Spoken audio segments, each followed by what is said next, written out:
This week's podcast is brought to you by FreshBooks. I've been using FreshBooks for years. We send hundreds of invoices a year using FreshBooks.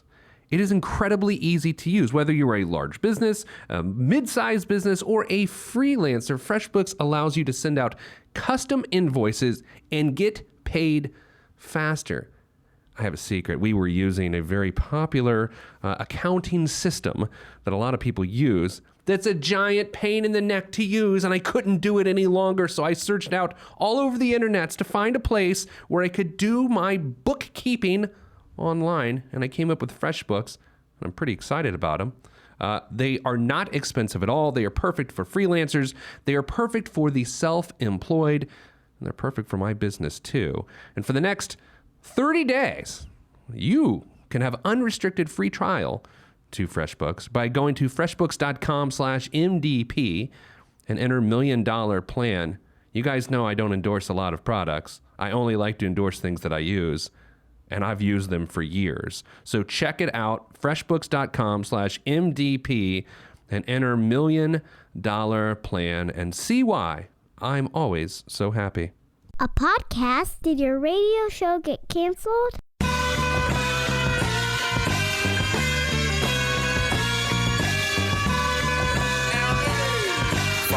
Fire. Low down and filthy, but the discipline is on point. Schooled myself, made my own dojo. A cold flow with the whole dose of soul. Maintain composure, even in theory. An anomaly, properties undiscernible to mere peasants. Use weapons. This week on the $1 Million Plan, we talked to a very nice lady in her mid-30s who wants to try to do everything at once. I know, Lynette, how about that for an intro? So I read your email, and I thought, wow, why don't we just do everything at the same time? Yeah, that's my thought.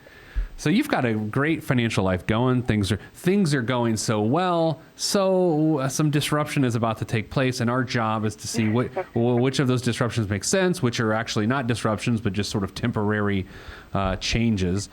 So help us understand your life. You're 34 years old. There are other people involved. Yeah. Where are we going? Yeah. So, well, thanks for calling me a lady. I don't think anyone's ever called me a lady. What should I call you? I always get confused. Like, here's the thing, and thanks for bringing this up. Like, I always want to call like a woman that is my age or younger a girl. Like, I girls. Yeah. But that seems insulting, right? Yeah. And woman was weird. It was like, hey, woman. It's a little medical, right? Yeah. Female. Gal. Maybe call you a gal? Yeah. No, that's I don't know. All the options have the potential of just being kind of condescending. I can't win. It's totally. A tough one. All right, so we are human. Gender neutral show. We are gender neutral. So Great. We have a person in her 30s. Yes. Oh, go. Yeah. So in my 30s, my husband's also in his 30s. We have a toddler who's almost 2.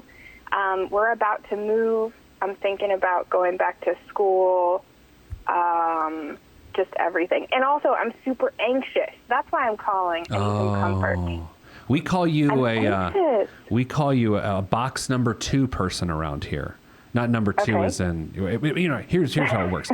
There are 4 boxes, okay? There's box 2 is people who are doing well, but suffer anxiety in spite of doing well.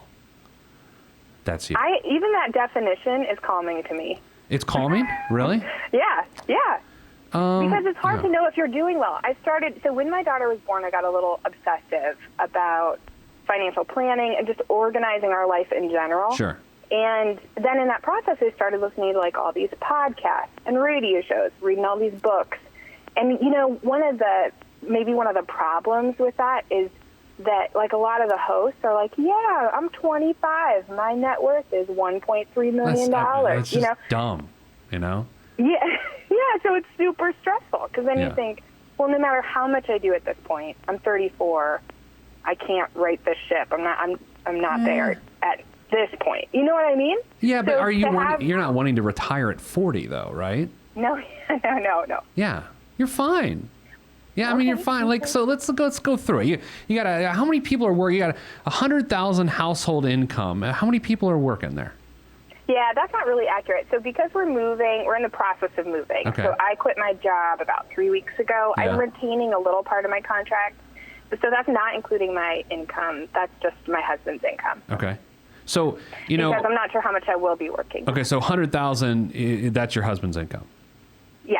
Okay. You know, did you quit in like a very millennial way? I know you're right on the borderline at 34. Did you like write a blog post about your quitting or no? No, not at all. I cried because I love my job. Yeah. And they were like, oh, it's okay, darling. See there again, the gender stuff. I just did the thing I hate to do. I hate to throw millennials under the bus. That wasn't fair. So I'd like to apologize to my millennial listener. And I'll write a blog post apology. Yeah, they're just one. It's just one. It's my cousin. Okay. Okay, so 100,000. What was your income before you quit?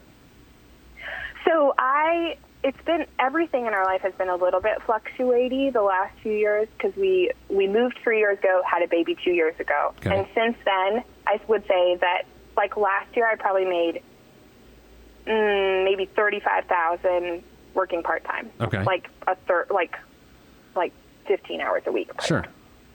So, okay, so you're moving again, though. You quit your job so you guys can move. Are you moving to a house that you're going to buy? Like, where are you at there? Yeah, so the tough thing, and maybe you can give me some input on this, but we tend to be moving every 3 or 4 years. Yeah. I think that would slow down sometime. And so far, the houses that we've bought individually and together, we've done well on them, and the market has been friendly to us Sure. at the times that we've been selling and buying. So, yeah. What's up with that? Why are you moving every 3 to 4 years? Are you What's up with that? Are you running from you kill a neighbor and then you're like, we should probably split? Yeah, I must be. I think both my husband and I, he's worked for the same company for 11 years now, which is very non-millennial of him. He's a little bit outside that definition anyway. But we both like a lot of variety and change in our life. We've both lived overseas. We've both lived in about 5 states each. So we just like change. But we're trying to do it in a way where, again, we're keeping kind of financial basics stable. So within his company, he's been able to move, the last couple of times that we've moved. And I think that will... And can you say with confidence that each time you've moved, that buying the house in the first place ended up being a good decision, or have you split on that? No, it has been really good so far. This is the only time that I'm a little concerned about it. Okay. And maybe, again, just because I'm more concerned in general about it. Well, let's. So the 180,000. Let's take a look. You have 180,000 in long-term savings. Is that right for retirement? 180,000. That's not right. We have about 225,000. All right, I will adjust that. 225,000, Mm-hmm. and then you're putting about $1,300 away a month. Is that accurate? Yep. All right, so that makes your $1 million day, which since I had to change the numbers here, the $1 million day is going to be for you July 31st, 2030. At your current pace, July 31st, 2030, you will be a millionaire if nothing else changes. Okay? Yeah. Now, at age 67, which is normal retirement age for someone your age, you will, and because I had to change the numbers, you'll have $5.64 million if nothing else changes, with a net monthly retirement income of $13,100 a month, or after tax, and after inflation, so it feels like today, $5,800 a month in today's dollars. I consider that to be pretty solid, given that your take-home pay right now is probably close to $5,800 a month. Yeah, I think that's right. Yep. So okay, so that makes me feel great, Pete. Well, it Good should. call. Yeah, your net monthly income's $5,000 right now. Yeah, right. Okay, so here's where we're going with this. You got a lot of things you want to accomplish. You're going to move. You want to know the right amount of house to buy. You want to know whether you can invest in a law degree. Right? Right. That's right. That's right. What do you want to do with a law degree? What do you just bore your friends? What are you hoping to do? No, I'm going to try not to get too political here, but the last couple of years has made me really appreciate the judicial system. Okay. And also, I've been working in career development in my primary career now, and just thinking about how I can best use my skills and what I like to do, which is provide advice and consultation and kind of get expertise and provide expert advice. if that makes sense. So let's just call that is a purpose-driven education decision. Right. I like that. I have no beef with that. And you feel like you'll be able to cash flow it? Yeah. I'd be going to a state school I've already identified in the state we'll be moving to. And because of some other factors, the tuition should be about $10,000 a year for 3 or 4 years. So not too bad for law school. Jeez, I'll take one of those. Can you get 2 for yeah, one? Right? And I'll You just want to join us? Let me just tell you this. I would be a terrible law student because they're like, hey, read this. And I'm like, you know what? I'm good. Is there a podcast I can just listen to? Right. By the way, since you're gonna be an attorney, am I getting billed for this call? Like, are you gonna send me an invoice for this? I already did. Oh my gosh, I knew this was coming. And then there's another factor I read in your email, something else you're trying to accomplish financially, and this is a big one. Right. Tell us about it. Yeah, so we have one child now, and we might like to adopt another child, which, as you know, just has more upfront costs. Yeah. Typically. So that's the other thing we're considering. Also, all of this is sort of up in the air. I don't feel like I have to go to law school. I feel like I could keep doing things like I've been doing and be happy and be fine. I don't have to have another kid. We have one healthy, happy kid. Like, what more could I freaking ask for? You know what I mean? Yeah. So I don't feel like anything has to happen. Yeah, I like this because what we're I'm going to just talk about numbers as opposed to like being a human for a second. So I'm going to be robotic Peter. As long as you can continue to make prudent decisions long term, then you're fine. So in my opinion, right now, as long as you don't adjust that $1,300 a month that you're setting away for retirement, then do whatever the hell you want to do. Like, it doesn't matter. Now, to accomplish this, if you need to back off of that, that's a little bit of a different story. Would you have to back off that $1,300 a month worth of long-term savings? Wait. We'll complete that thought right after these words. So you're racing against the clock to wrap up 3 projects, prepping for a meeting later in the afternoon, all while trying to tackle a mountain of paperwork. Welcome to my life, and welcome to the life of business owners and freelancers all across this globe. Challenging? Yep. But our friends at FreshBooks believe the rewards are so worth it. The working world has changed. With the growth of the internet, there's never been more opportunities for the self-employed. To meet this need, FreshBooks is excited to announce the launch of an all-new version of their cloud accounting software.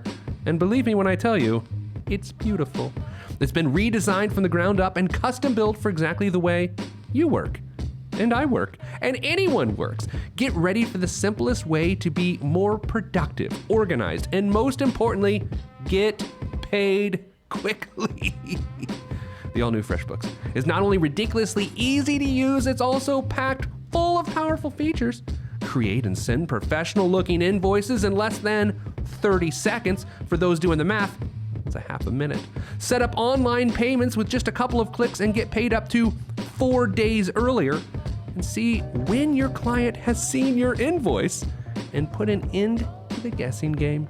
FreshBooks is offering a 30-day unrestricted free trial to my listeners. That's you. To claim it, just go to freshbooks.com/MDP and enter $1 million plan in the How Did You Hear About Us section.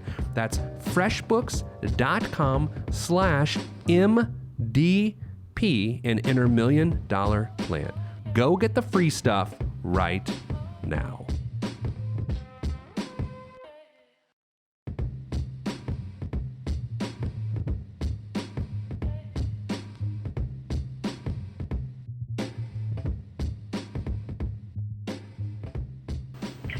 No, I don't think so, only because in the last maybe the last 2.5 years, we've also paid off about $50,000 in debt. So that, now we don't have to do that because we paid all that off. Yeah. And I feel like that extra money can go towards some of the stuff that might enrich our lives in this way, you know?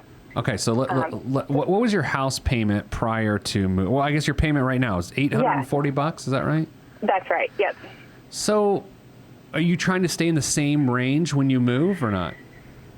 So So that one of the things that's difficult about where we're moving this time is that the housing costs are just a little bit more expensive for similar, number of bedrooms, that kind of thing. Yeah. So we're looking at about maybe something more like $1,100 a month. And so that gives me a little bit of pause. Well, in relation to what your income is, that's like right on the nose of what you should and could spend based on a $5,000 take-home pay. Like $1,100 is perfect. I mean, it's Okay. Actually $1,250 would be perfect. Okay. So you can go up to that range. But then the issue is, can you still cash flow college or law Right. school? And by the way, Right. even not cash flowing college and taking on a few student loans that then could be paid off relatively quickly isn't a terrible idea. Okay. And here's what's crazy. I hate student loans, but given your situation. I know, Peter. Okay, yeah. Now look at this. You're forcing me to break your rules. How's this even possible? Right. So then there's that. But then the adoption really, I think that's the stinger here. How much do you think an adoption costs? How much do you think it costs? I have read that it costs about $20,000. I've seen. We're looking at domestic Sure. adoption. I've seen between 20 and 40. And I've seen 20 and 40 both international, and I've seen a 40 domestic as well. So, Ooh. I mean, what Kanye and Kim are paying a surrogate $45,000 to bear their child. Have you thought about that? Yeah. But as a percentage of their net worth, that seems completely reasonable. Right? Is that weird? Look, I'm not a celebrity news person. I don't give two rips. But when I Me saw that, I neither. was like, 45 grand? I mean, come on. That surrogate should have really asked for more. There was more on the table there. I think she left some. Yeah, here's the thing, and we shouldn't go into this, but at some point they're going to get extorted for more money than that from this person. And no offense, Right. but it's going to happen. Right. It's totally. Anyway, this is Right. incredibly inappropriate. So, okay, you have $25,000 in savings. How is that $25,000 in your savings account affected by the adoption? Do you think it would just take you down to $5,000 then? I think we could. I guess I hadn't thought about that because I have been thinking about how much of a down payment we might need, Yeah. depending on what kind of houses are open, because we're still in the process of actively looking at houses in our new location. How much So- equity is in your current house? Yeah, 45,000. Okay, so would that be enough of a down payment, or would you need to pad it a little bit? It would, but every $5,000 you add, this. Well, no, please tell me. This is good. Yeah. No, tell my listeners. I don't really know exactly, but when you run the little mortgage calculators, every time you throw a few more $1,000s in the down payment, it really helps reduce that monthly mortgage cost. Yeah. Which again, I think we'd probably just use those savings for something like savings or adoption or whatever. So maybe it's all kind of slushy in that way.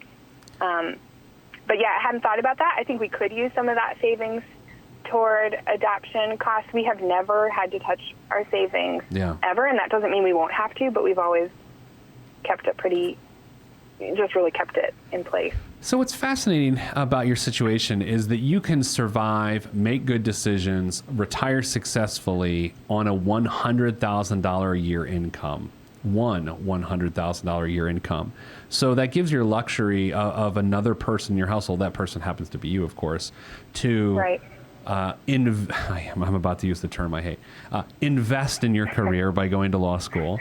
It allows you to, give a child a home that needs a great home. And so, I don't feel much hesitation here from my perspective. There's a lot going on, but if you take it easy on your house, you're fine. You think you can still cash flow college, even if you can't buy a couple $1,000 here or there. I'm fine with it because I assume once you get out, you'll be making at least 30 to 40,000, right? Yeah, that's my thought. Is that even part time, I could increase what I've been making by maybe $10K to start, $20K in a few years, that kind of thing. Yeah, it's funny. People talk about how the oversaturation of law degrees and how that affects the marketplace. Number one, you're not trying to go to a big firm. Exactly. Right. Yeah. And number two, the saturation is a big issue when people have law school debt, right? You're going to come out with little to none, which makes you more flexible to do more interesting things. And it sounds, again, like you're doing this, I would say for the greater good. That's a little carried away, but you're doing this not to make the money of an attorney, but to serve a community that you think is important. Yeah, that's right. Yeah.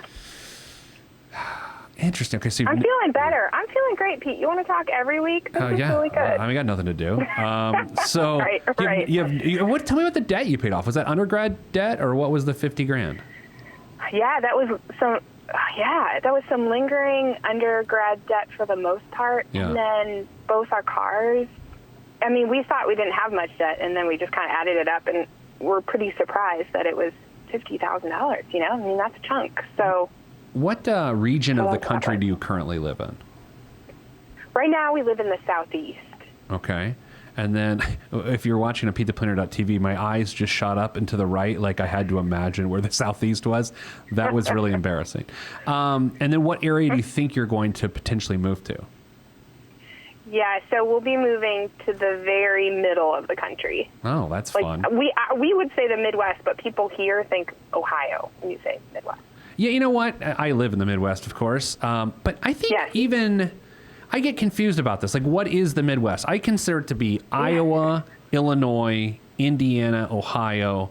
But then some people say Michigan and Minneapolis are the Midwest. But I don't know if that's true. Right. And what about even a little west of that? Is that west then? Missouri? Colorado. Oh, that's west. West? Yeah, okay. people have Subaru Outbacks out there. Like, this is all based on the number of Subaru Outbacks in the county seed, you know? I want that map. Every time I have someone from Colorado on the podcast, I ask them if they have a Subaru Outback, and 9 out of 10 times they reluctantly say yes. All right, so you're in the Southeast. I'm going to guess what car you have. Okay. Okay. How old's your toddler's 3? Yeah, 2. I'm going to go with a Honda CR-V, and I'm going to go with a Nissan Altima. What do you got? Oh, my gosh, no. That's interesting choices, though. Yeah. So I drive a Honda Civic. Oh. And you're close. And my husband drives a, 15-year-old Dodge Dakota. Oh, he seems manly. Is he manly? You know, not really. He's more practical. He grew up on a farm. Yeah. He's like farm kid. Well, you know? that's man. I mean, he's touched a cow's He's not teats. I mean, he's a man. Or a pervert or a man. He's one of the two. A little of both. Yeah, well, it's good. That's good to hear. That's what I was looking for. How about life insurance? You know I'm going to ask. Where are you at there? Yeah, I think that's okay. That's one of the things on my list after we move to do a little more digging into. Yeah. He has about 7 times his income now through work. Okay. And I think I'm insured for about $100,000. Yeah. So you could. I mean, he could round up to $1 million. I mean, you could go to 500. I think the key is if the adoption's going to be a thing, then you definitely want to go there. Are you going to adopt a young child, a 30-year-old? Like, what are you adopting? Like, what kind of ages are we thinking here? Yeah, I'm hoping to adopt a friend. I hadn't thought about that. That is a great idea. Be good age. Someone that can work. Right. We would like to have an infant again. That was just a fun process to have a baby. So I think that would be fun. And that's probably our option, plan A. Yeah, you know what? Your situation. I get your anxiety because we're talking about 3 major things: a move, a law degree, an adopted child. But somehow, some way, and that somehow in some way is you and the way you and your husband have chosen to live your life. I think you're going to be able to accomplish all 3 within that $100,000 constraint on an annual basis. That's pretty remarkable. I'm going to credit that to your diligence in paying off your debt over the last few years, because I think it just develops a certain habit. Would you agree with that or no? Yeah, I think so. And I also would credit our parents, without getting too Oscar speechy here. No, but, please do. Thank all the little people. Go ahead. Our parents lived very frugally and really worked from poverty to being able to provide for their kids and for now some of their grandkids. So we've had really good role models of what it means to make and spend and not spend a dollar, you know? That's been helpful. What kind of law are you going to go into? You got to go into, like, you're not going to go into constitutional law. You got to go into, like, or are you? Human rights law? What are we doing? Yeah, I don't know. There's a couple possibilities. I don't know. What do you think, Pete? I've been thinking about elder law or estate planning as an option. Really? That politically, like, you clearly have been moved politically, and it's going to go to elder law. That seems a little odd, I'm just going to be honest. Well, I think more it's just I appreciate that there's a lot of people running around in society who actually have good knowledge of the judicial system and laws, and they can't, I have some attorney friends who donate some of their time to different organizations, so I think it'd be great to be able to do that too. Yeah. To do some immigration law or kind of pro bono stuff on the side would be fun. But I also, I like working with people and people's life situations, and so I think I would feel like I was being purposeful in any way I was doing that too. So it might seem kind of disparate, but. And you, I'm going to have to Google that word later. And so you did mention too, you had a question about using a Roth IRA as a funding vehicle for your child's education, right?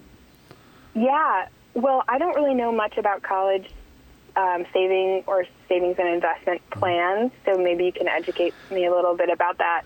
We have been sort of saving for her in an existing Roth that we rolled over from a previous employer, and knowing that we can only take out the original contributions. Yeah.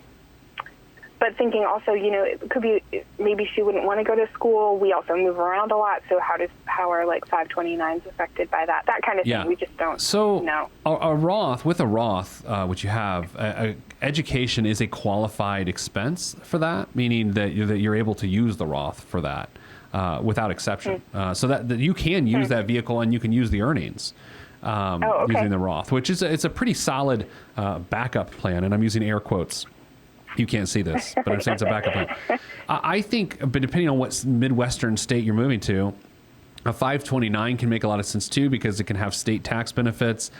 The issue there, I would say, is if it gets too top heavy, meaning there's too much money in it, and then your child decides not to go to school, or that they get a scholarship, that the Roth is sort of this better hedge. Well, we could just use it for retirement anyway. But if they don't get a scholarship and they do go to school, and then you use your Roth for that, then that's money you can't use for retirement. So I like to keep them separate. I mean, we've got Roth vehicles when applicable in our household and the times of our lives when we can contribute. And then we've got, we continuously contribute to 529 plans. And by the way, when you move, it doesn't matter. It doesn't matter at all, state to state. I would just say this. You generally, and this is a big generally, want to contribute to the 529 plan in the state of which you live if there are tax benefits to doing that. And each state is different. So I don't know what the benefits are for you now, but if you're moving, I would look at the next state. So yeah, okay, that's good. But what else? I mean, this is I like your situation. I think you should have a lot. I think you should be a box number 1 person, which is cool, calm, and collected, because you've earned the right to be so. That just made my day, Pete. Well, every once in a while, I make people happy. No, it's helpful just to have someone else. Like I said, instead of me listening to a million podcasts and like reading a bunch of articles and wondering like, wow, where should we really be at? It's sort of helpful to just have someone say, yeah, you're on track. Just keep going with this stuff. Yeah, I'm going to go on a bit of a rant, and I apologize, and this is not going to go well. Here's what happens. Sometimes in personal finance, someone like personally gets out of like a crazy situation. They pay off like $30,000 in debt, and now they're this financial expert that has podcasts and books and things to do it the exact way they did it. Unfortunately, that's just not the way things work. Or someone that, ate saltines for 7 years, and now they have $1.4 million and they're 22, and it's like, that's great, but that doesn't help. I mean, this is not about numbers. It's about knowing how you're raised and what you want, and so I get turned off by some of those things sometimes, where they paid off $50,000 and then they expect that they're somehow an expert because they paid off $50,000. That doesn't make sense to me, and this is a pointless rant. I'm very sorry that you're part of it, Lynette. No, I appreciate that, and just I think we want a balanced approach toward most things Sure. in our life, and it is kind of hard to find money advice that's balanced, you know?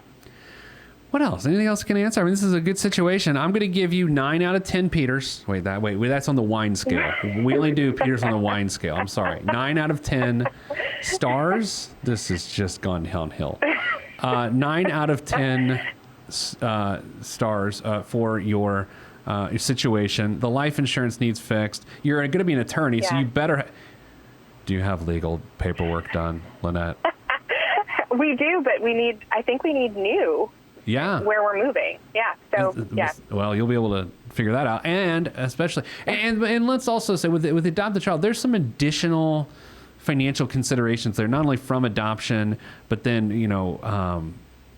there's a lot going on there, right? It's not a one-time event in which the adoption takes place and now we've ripped the Band-Aid off and all the expenses are gone.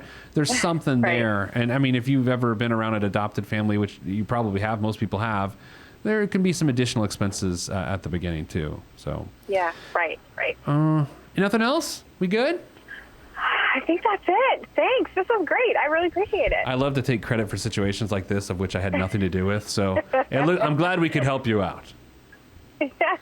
Thank you, Pete. I appreciate it. All right. Keep listening to the show. And if you want to be on the $1 Million Plan, be on the $1 Million Plan. Go to PeteThePlanner.com/podcast. And when you go there, there'll be something to click on. I'm going to be honest, I haven't looked at that page in a really long time. It's someone else's job to do that. They do a pretty darn good job at it. When you're there, figure it out. I'm a pretty good chance it will not be the first time you've been to the internet. And so if it is, I can't help you. You're not going to be on the show. PeteThePlanner.com/podcast. I love Lynette's situation. Here's the thing. You read her situation at first on an email and you see what's going on. And it's like, I want to go to law school. We want to move. We want to adopt a child. And I'm just thinking, why are you bombing your life with all of these things? They're good things, but they're still bombing your life. But you know what? She's going to come out the other side just okay with that. And by okay, I mean good. So I like it. That's why every situation's different. If you know what I'm saying. All right, that's it for this week's show. I don't have anything witty to say to end it, so I'm just going to hold up this here piggy bank and say goodbye.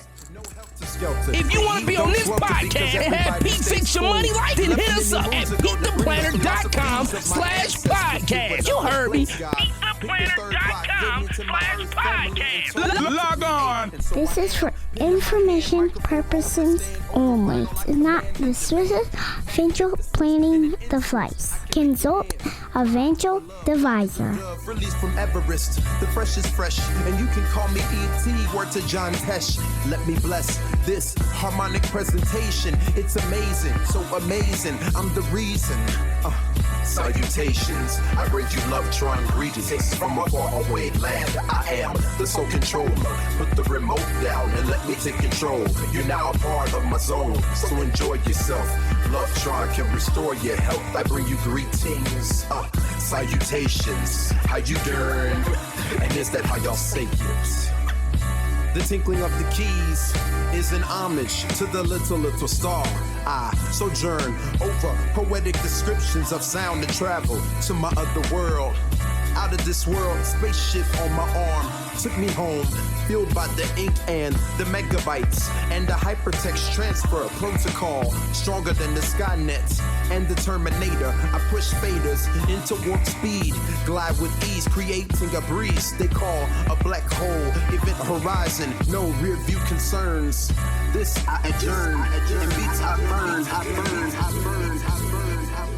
This I adjourn, in beats I burn. Salutations, I bring you love-trying greetings from a faraway land. I am the sole controller. Put the remote down and let me take control. You're now a part of my zone, so enjoy yourself. Love-trying can restore your health. I bring you greetings, salutations. How you doing? And is that how y'all say it?